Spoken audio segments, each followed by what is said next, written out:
વડોદરા શહેરમાં ભારતીય જનતા પાર્ટી વડોદરા મહાનગરના પૂર્વ અધ્યક્ષ ડોક્ટર વિજય શાહની દેશભક્તિની તિરંગા યાત્રાની થીમ પર ફૂલોથી સજાવેલી ગાડીએ શહેરમાં રાજમાર્ગો પર આકર્ષણ જગાવ્યું હતું।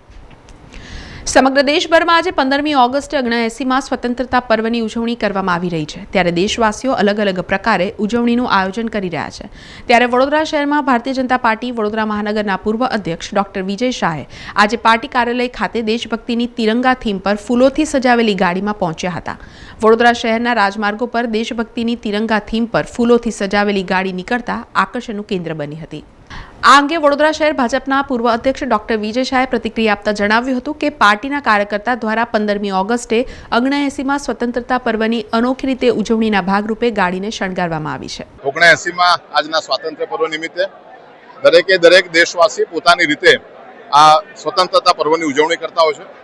વોર્ડ નંબર 10ના અમારા ભારતીય જનતા પાર્ટીના કાર્યકર્તા નારાયણભાઈ રાજપૂત એટલે કે સદ્દામ અને એમની ટીમના માધ્યમથી મોટી સંખ્યામાં યુવાનો બાઇક સાથે અને ફૂલોથી શણગારેલી ગાડીમાં આજે જ્યારે ભારતીય જનતા પાર્ટીના નમો કમલમ કાર્યાલયમાં આવવાનું મને સૌભાગ્ય મળ્યું છે।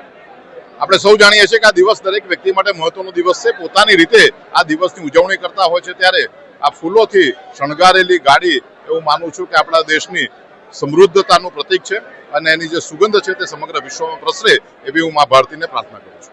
સમાચારોના સતત અપડેટ માટે TNN ન્યૂઝને YouTube પર સબસ્ક્રાઇબ કરી બેલ આઇકોન પ્રેસ કરો અને અમારી સાથે જોડાયેલા રહો Facebook, Instagram અને Twitter ઉપર।